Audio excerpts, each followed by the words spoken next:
मध्य प्रदेश की सियासत पूरी तरह चुनावी हो चली है। प्रदेश की दोनों बड़ी पार्टियां बीजेपी और कांग्रेस चुनावी मोड में है। कांग्रेस से जहां पीसीसी चीफ कमलनाथ और दिग्विजय सिंह चुनावी मोर्चे पर हैं, तो वहीं बीजेपी से चुनावी कमान सीएम शिवराज सिंह चौहान ने अपने हाथ में ले रखी है। अभी तक अकेले मैदानी मोर्चा संभालने वाले सीएम शिवराज ने अब अपनी कैबिनेट को भी चुनावी मोर्चे पर उतारने की तैयारी कर दी है। इसी सिलसिले में मुख्यमंत्री शिवराज सिंह चौहान ने मंत्रिमंडल की बैठक बुलाकर गहन चिंतन किया।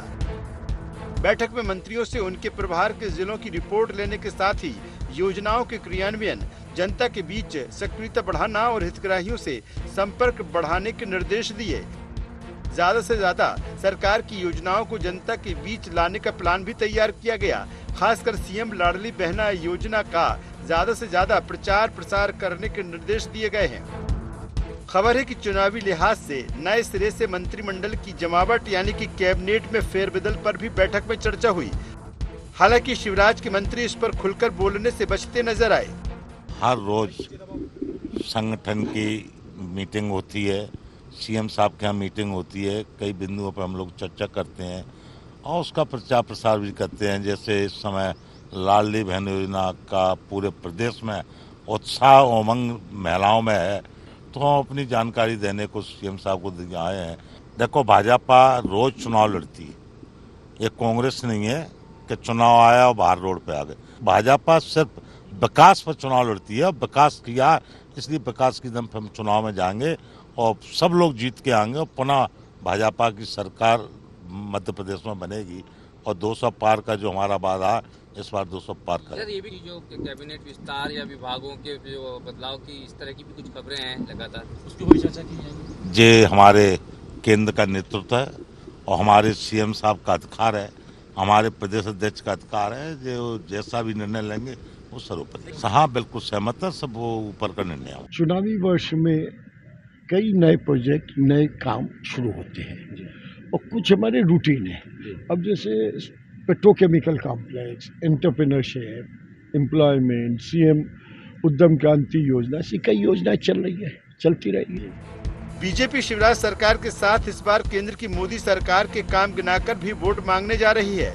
24 अप्रैल को इसी सिलसिले में पीएम मोदी भी रीवा आ रहे हैं, जहां वो विंध्य को 6000 करोड़ से अधिक की सिंचाई परियोजनाओं की सौगात देंगे। बीजेपी को भरोसा है कि अपनी इस कवायद के जरिए वो 2023 में एक बार फिर सरकार बनाने में कामयाब होगी, तो कांग्रेस इसे दिन में सपने देखने जैसा मान रही है। कांग्रेस का कहना है कि मध्य प्रदेश की जनता ने मन बना लिया है कि इस बार उसे बीजेपी की सरकार उखाड़ फेंकना है। अब वो जो जतन कर ले, जनता उसके बहकावे में आने वाली नहीं है।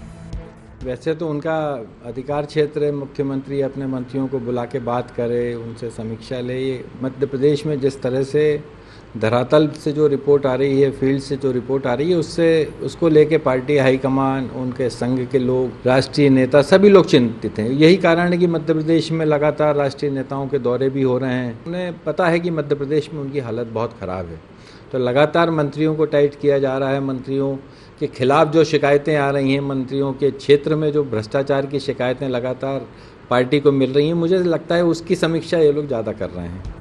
मध्य प्रदेश में बीजेपी ने 2003 में दिग्विजय सरकार के दौरान मध्य प्रदेश की बदहाली की तस्वीर दिखाकर जीता, तो बाद में वो अपनी सरकार के काम और दिग्विजय सरकार की खामियां गिनाकर वोट मांगती आई है। वहीं कांग्रेस बीजेपी सरकार की नाकामियां गिनाती रही। 2018 में कांग्रेस को इसमें कामयाबी भी मिली, लेकिन 15 महीने में ही तख्ता पलट गया। अब बीजेपी फिर अपनी सरकार के काम लोगों तक पहुंचाकर चुनावी मैदान फतेह करने की तैयारी में है। देखना ये है कि कांग्रेस इसका मुकाबला कैसे करती है। Bureau report, IND 24।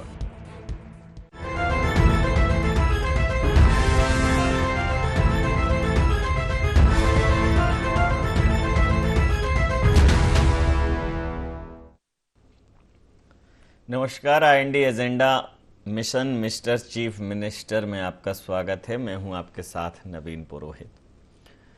चर्चा को विस्तार देंगे, उसके पहले IND एजेंडा के मुख्य बिंदुओं की तरफ एक निगाह डाल दें। क्या है मिनिस्टर संघ शिवराज का मिशन 2023? मंत्रियों की फौज क्या फतेह करा देगी 2023 की चुनावी जंग?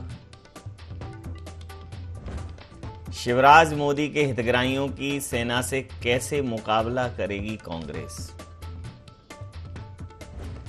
चुनावी जमावट के लिए कैबिनेट का चेहरा भी बदलेंगे क्या शिवराज सिंह चौहान? नमस्कार, इन्हीं सवालों के साथ चर्चा में आप सबका पुनः स्वागत है। तमाम अटकलों को चारों खाने चित्र करते हुए, तमाम कयासों को चारों खाने चित्त करते हुए मध्य प्रदेश के मुखिया शिवराज सिंह चौहान अपनी चौथी पारी में जमकर चौके लगा रहे हैं और लोगों को चौंका रहे हैं। उनकी बॉडी लैंग्वेज बदली बदली नजर आती है, उनका अंदाजे बयां बदला बदला नजर आता है और अब वो मंच पर भी एक अलग ही अंदाज में भाषण देते हैं। वो खुद एक फिलोसफर हैं, उन्होंने पढ़ाई भी दर्शन शास्त्र की करी है और इस पढ़ाई की झलक उनके वक्तव्यों में, उनके भाषणों में दिखती है। बात यहाँ शिवराज सिंह चौहान जी की प्रासंगिकता की है। चुनावी साल में अब यह बात स्पष्ट हो गई है कि मध्य प्रदेश का निज़ाम अभी शिवराज सिंह चौहान जी के हाथों में ही है और अब शिवराज सिंह जी चौहान के नेतृत्व में ही 2023 का चुनाव लड़ा जाएगा। तो 2023 के चुनावों की तैयारियों के मद्देनज़र शिवराज सिंह चौहान जी ने अभी तमाम सामाजिक संगठनों, पार्टी के तमाम प्रकोष्ठों से बैठक की, लेकिन अब अपने कैबिनेट के मंत्रियों के साथ बैठक की है। उनको तमाम दिशा निर्देश दिए हैं। सुशासन से लेकर सरकार की तमाम योजनाएं हैं वो ज़मीनी स्तर पर अच्छे से फलीभूत हों, उसको लेकर चर्चा की है।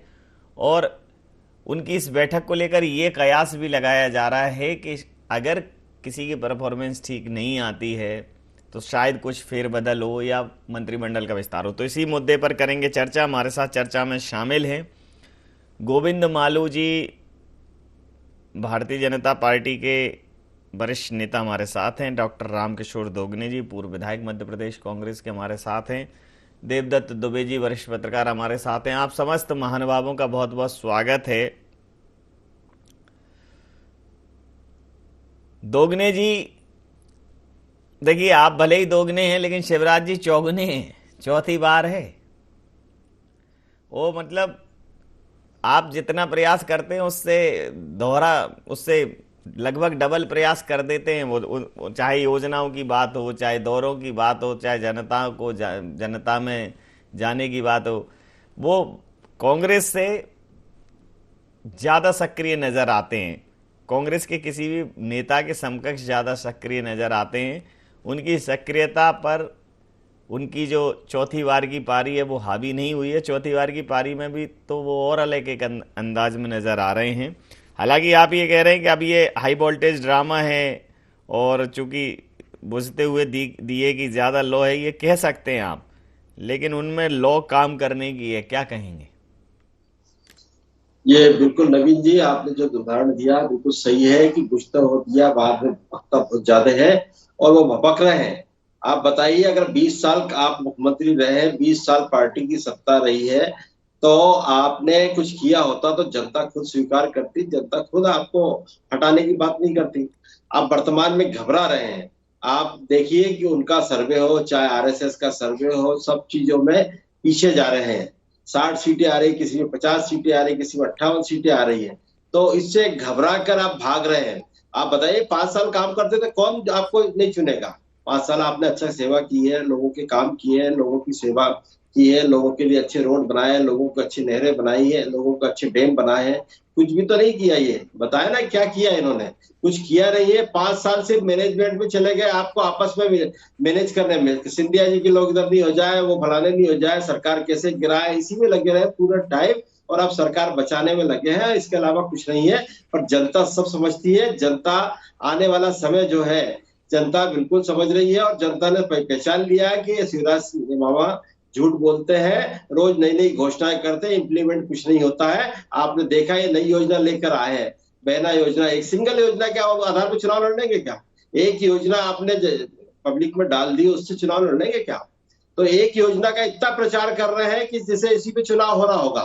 तो ये नहीं होना चाहिए। आप विकास की बात करें, स्कूलें कितनी खोली आपने, कॉलेज कितने खोले आपने, लोगों को कितनी सुविधाएं दी है, उस पर बात करें। बहना योजना एक ही चल रहा, और बहना योजना में तो मैं तो ये कहूंगा कि बहना योजना की बजाय तो आप ये गैस के सिलेंडर में कि इसको 1000 रुपए कम कर देते तो 150-200 रुपए में लोगों को मिल जाता, तो जीजा जी भी खुश हो जाते, तो ज्यादा अच्छा रहता। आपने बहनों को खुश करने की बजाय तो वो ज्यादा अच्छा रहता। अरे तो सारी रिश्तेदारी भारतीय जनता पार्टी से ही क्यों संतुष्ट करवा रहे हो? आपने कर तो दिया है कि आप आओगे तो 500 देंगे, भरोसा नहीं है क्या? नहीं, हम तो देंगे ना, हम तो दोनों को खुश कर रहे ना, इसलिए तो दोनों को खुश करने के लिए योजना लेके सारे नहीं, अगर भारतीय जनता पार्टी से करवा दोगे तो बाद में बचेगा क्या पंडाल में? थोड़ा कुछ रखो। नहीं, एक योजना सिर्फ 5 साल में एक सिंगल योजना है। चलिए मैं प्रतिक्रिया ले लेता हूँ। गोविंद मालू जी कुछ कह रहे हैं। गोविंद मालू साहब क्या कह रहे हैं? ब्याज हमने माफी, देखिए ये घोषणा करते हैं और हमसे चाहते हैं कि हम उसको पूरी करें। कर्ज माफी की 10 दिन में इन्होंने की,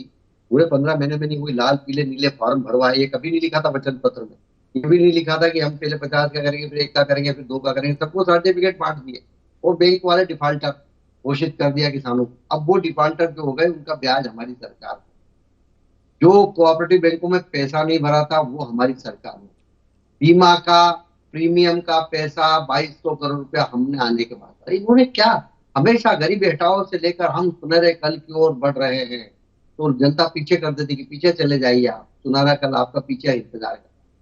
तो दूसरी बात यह है कि अब लाडली बहना योजना उससे बड़े तिल में लाए हुए हैं, इससे क्या होगा उससे क्या होगा। अरे हम तो काम कर रहे हैं, काम से होगा, आपके कहने से लप्पेबाजी करने से कुछ नहीं होगा। और अब जिस ढंग से हमने बार बार इनको रोते जागते तो लेकिन वो 1500 रुपए देंगे, 1500 रुपए देंगे, वो भी प्रदेश की महिलाओं को। बस योजना का नाम अभी उन्होंने डिसाइड नहीं किया है, लेकिन उन्होंने राशि निर्धारित कर दी है। नहीं, नकल ही कर सकते हैं, अकल नहीं लगा सकते हैं, और नकल भी पूरी नहीं होती। अच्छा क्यों दोगने जी, भत्ता 4000 का वादा किया इन्होंने, पूरा नहीं किया है। आपके ऊपर आरोप लगा रहे हैं नकल करने का। पेट्रोल में 5 रुपए कम करने का वादा किया था, वो पूरा नहीं किया। एक नया लिया है सिलेंडर, सब समझते हैं लोग कि कोई सिलेंडर विलेंडर में मैं जरा आपकी एक बात पर दोगने जी से प्रतिक्रिया ले लूं, फिर मैं आता हूं आपके पास। दोगने जी, ये आप पर नकल करने का आरोप लगा रहे हैं। देखिए, तमाम छोटे छोटे चाट पकौड़ी के ठेलों पर, रिक्शों पर, कुछ गाड़ियों पर मैंने ये जीवन दर्शन देखा है लिखा हुआ कि नकल हमेशा होती है, बराबरी कभी नहीं। बहुत कॉमन बाकी ये हर जगह मिल जाता है। तो आप इनकी नकल क्यों कर रहे हैं? कुछ नया लाइए ना।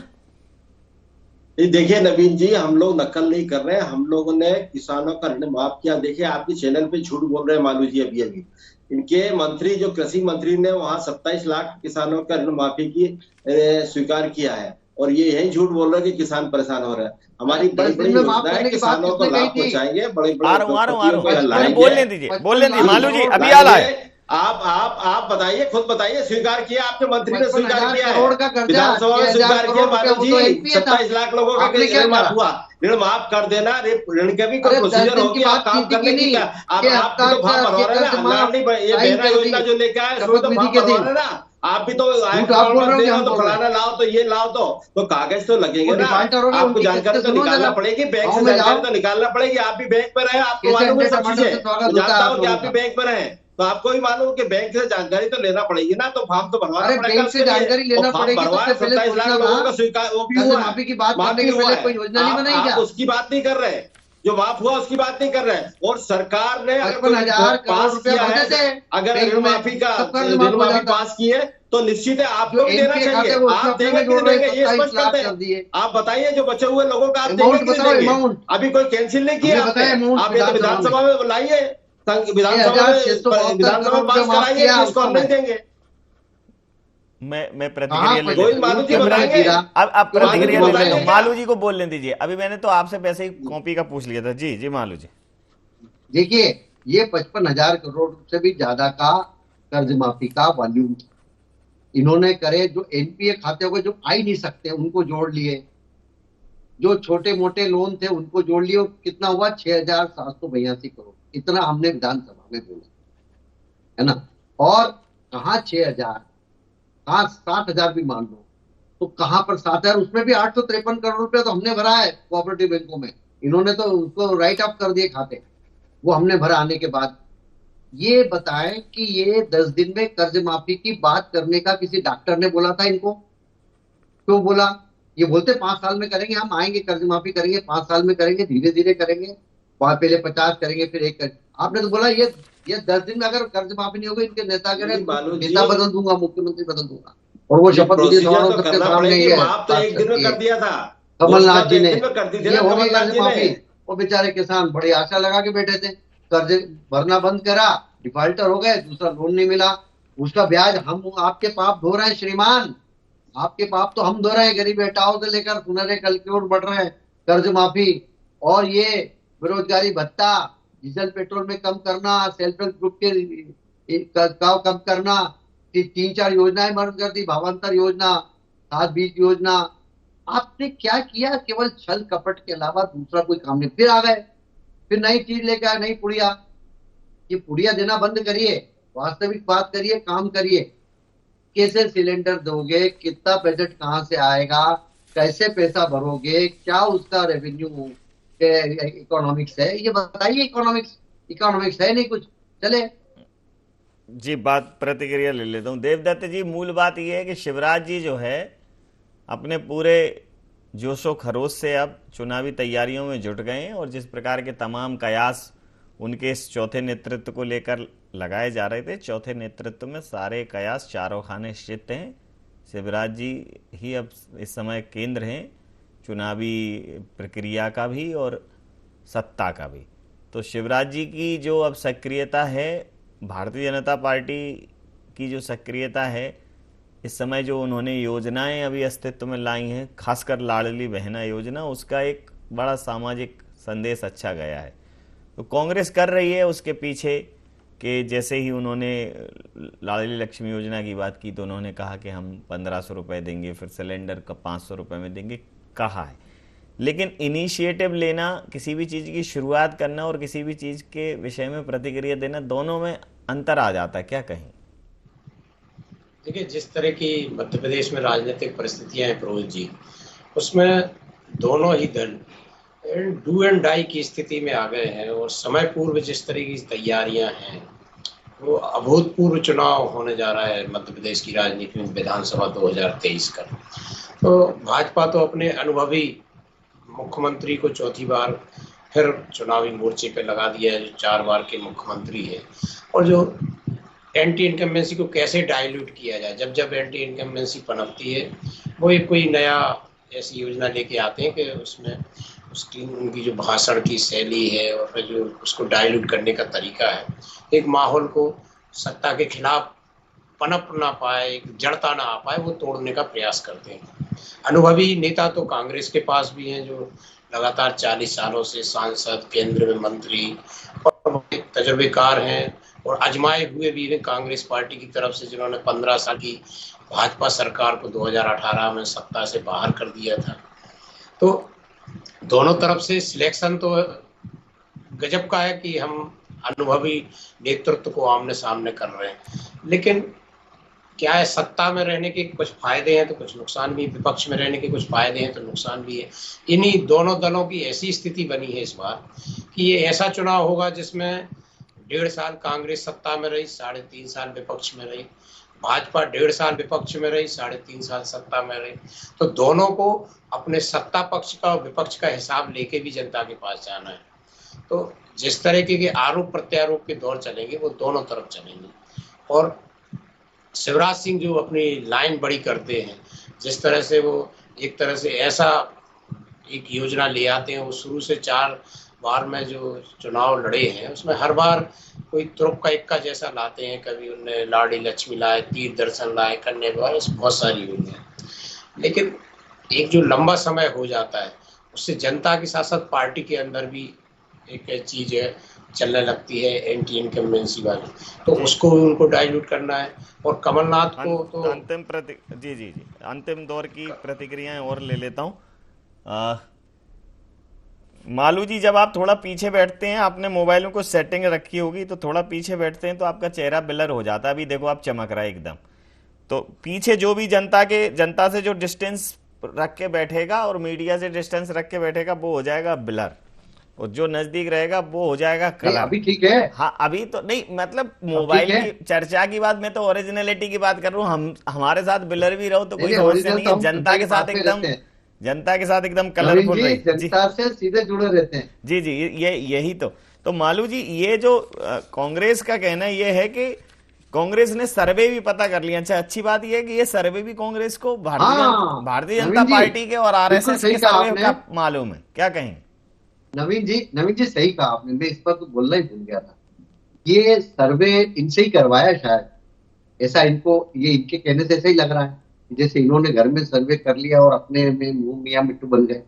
अरे भाई, ये सर्वे का, ये पहली बात तो कोई सर्वे नहीं हुआ, और ये इनको कोई सपना आ गया कि कोई सर्वे कराया। ये कहानी बनाने में बड़े माहिर हैं, पूरी कहानी बनाकर ऐसी प्रस्तुत करते जैसे सारा कुछ इनके सामने कुछ गुजरा और इन्होंने एजेंसी को किसी को हायर करके उसको पेमेंट किया। हमारे यहाँ कोई अरबी सर्वे इस तरीके का हम करके, और हमारा तो इंटरनल जो आकलन है हमारे कार्यकर्ताओं का, हमारे नेताओं का, हमारे अन्य संगठनों का, वो इतना पावरफुल होता है कि सर्वे की जरूरत ही नहीं होती।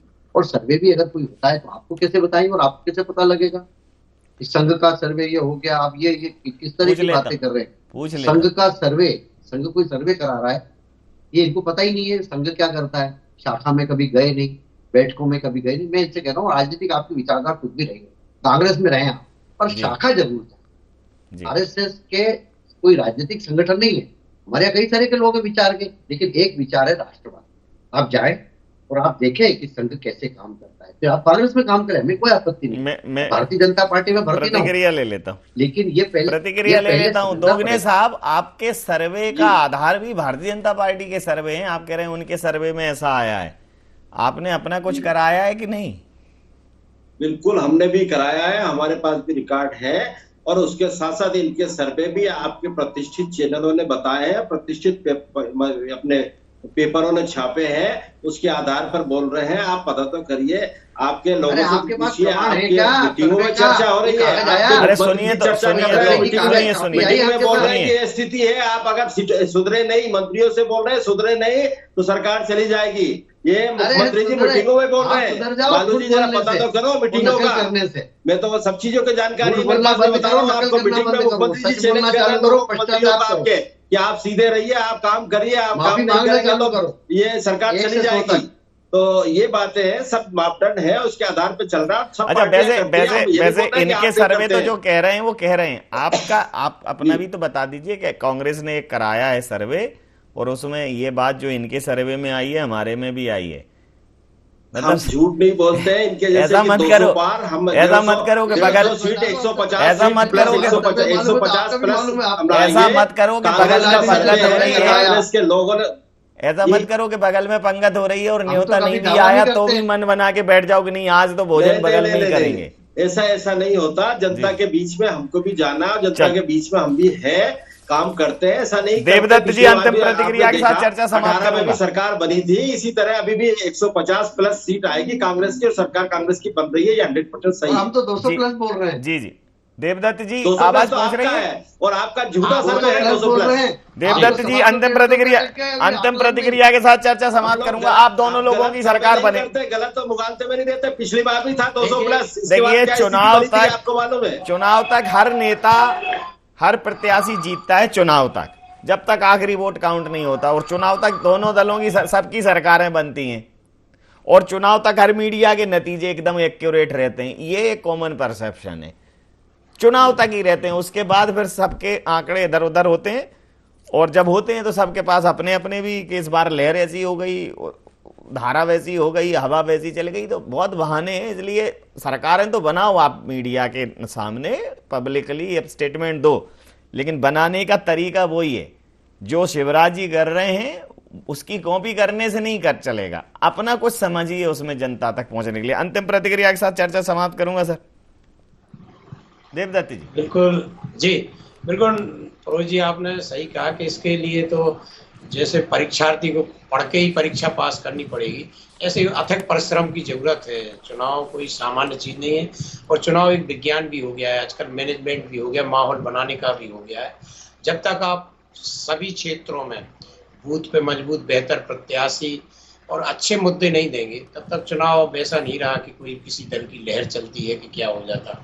और कांग्रेस ये समझ जाए कि 2018 में यदि वो सरकार में आई है तो भाजपा ये समझ रही है कि वो अति आत्मविश्वास में चुनाव हारी है और वो उन सब गलतियों को दुरुस्त कर रही है जो 2018 में उसने की थी।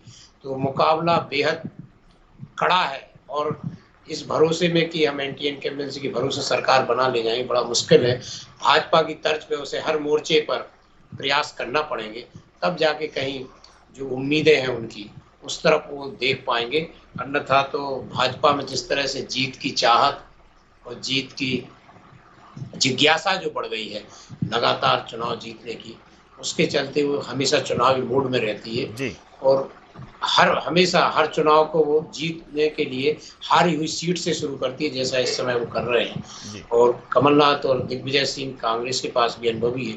यदि भाजपा से, जैसा आपने भी कहा, उसकी तर्ज पर यदि लड़ते हैं तभी मुकाबला बिल्कुल ठीक होगा। कहा आपने, बिल्कुल चुनाव की बड़ी अच्छी आपने विश्लेषण किया। आपके विश्लेषण के साथ ही मैं यह चर्चा यहाँ समाप्त करूंगा। आप समस्त महानुभावों का बहुत बहुत धन्यवाद, बहुत बहुत आभार।